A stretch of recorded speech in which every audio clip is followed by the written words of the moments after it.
KT Ramarao కథ వాడు ఎంత లంగా అంటే నిన్ను నీ సోషల్ మీడియా వల్లే పరమలంగా చేస్తారు. ఇక్కడ తెలంగాణ ప్రజలారా మనం ఏం చెప్పినాము, తెలంగాణ రాష్ట్రంలో ఉన్నటువంటి సంపదను కొల్లగొట్టినారు. ఈ సంపదను కొల్లగొట్టింది కేసీఆర్ కుటుంబము. ఈ కేసీఆర్ కుటుంబానికి రైతుల గురించి మాట్లాడే హక్కు లేదు. రైతుల గురించి మాట్లాడితే చెప్పు తీసుకొని కొట్టాలని చెప్పిన కేసీఆర్ కుటుంబాన్ని ఇప్పుడు చెప్తా ఉన్నా, రైతుల సంపద దోచిన కేసీఆర్ కుటుంబాన్ని చెప్పు తీసుకొని కొట్టాలని చెప్తా ఉన్నా. ఏం చేసి ఆడికి బిట్టు కట్ చేసి రైతులను తిట్టిండు మళ్ళా ఈ లంగాను. ఇగో ఇదే ఎక్కడ వీళ్ళు మళ్ళీ పోటీ చేయకుండా వీళ్ళ ఆస్తులన్నీ జప్తు చేయాలి. తెలంగాణ రాష్ట్ర ప్రజలు ఇగో మన సంపద ఎటుపోయిందంటే ఇగో ఎటుపోయింది పైసలు ఏమైపోయినా అంటే ఇగో ఇటుపోయింది. రైతులకు రావాల్సిన రైతు బంధు పైసలు దిగిపోయేటప్పుడు కాంట్రాక్టర్ల చేతిలో పెట్టిపోయింది కేసీఆర్. రైతు బంధు పైసలు రైతులకు వేయకుండా దొంగతనంగా ఎత్తుకపోయిన కేసీఆర్ కుటుంబాన్ని చెప్పు తీసుకొని కొట్టాలి ఇంకోసారి రైతుల గురించి మాట్లాడితే అని చెప్పిన. ఇగో దాన్ని ఉంటాయి మళ్ళీ పోటీ చేయకుండా వీళ్ళ ఆస్తులన్నీ జప్తు చేయాలి.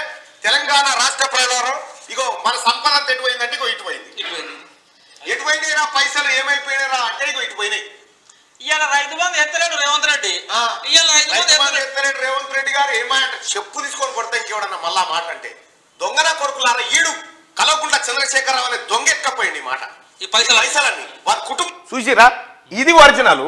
ఇక రామడు రైతు బంధు రాలేదంటే చెప్తో కొడతా అని చెప్పి కాంగ్రెస్ నేత తీన్మార్ మల్లన్న అన్నట్టుగా నేను చెప్తోని కొడతానని కేసీఆర్ కుటుంబాన్ని ఆ మాట కట్టుబడి ఉన్నా.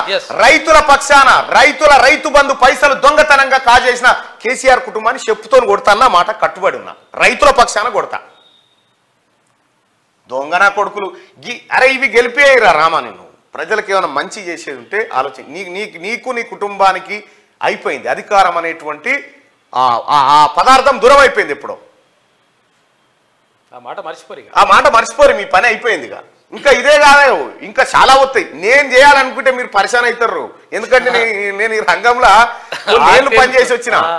నేను చేయాలనుకుంటే నేను వట్టిగానే అంటా అనుకో ఏమని, సార్ కేటీఆర్ గారిని కేంద్ర మంత్రిని చేసుకుందామని నేను అన్నా అనుకో, కేసీఆర్ బిట్టు కట్ చేస్తా ఏమని, కేంద్ర మంత్రి కావన్నా మనకని అనిపిస్తా. ఓకేనా మరి అమ్మ రైట్గా. ఇక గంతెందుక ఇప్పుడు తీన్మార్ మల్లన్నో క్యూనిస్ మీరెవడన్నా ఆఫీస్ అడ్రస్లు చెప్పగలిగి పని చేసేవాడు ఉన్నారా? ఇక మా ఆఫీస్ గీడాని ఎవడన్నా ఒకడు ఇక మా ఆఫీస్ అడ్రస్ గీడనయ్యా అని చెప్పుకుంటేవాడు ఉన్నారు ఎవడన్నా? క్యూనిస్ ఆఫీస్ అడ్రస్ ఏడనో క్యూనిస్ ఏడు ఉంటుందో అవి కూర్చున్న మందిని అడుగులు చూపిస్తారు. మీకు ఏమైనా ఇబ్బంది అయిందా ఇక్కడికి రావడానికి?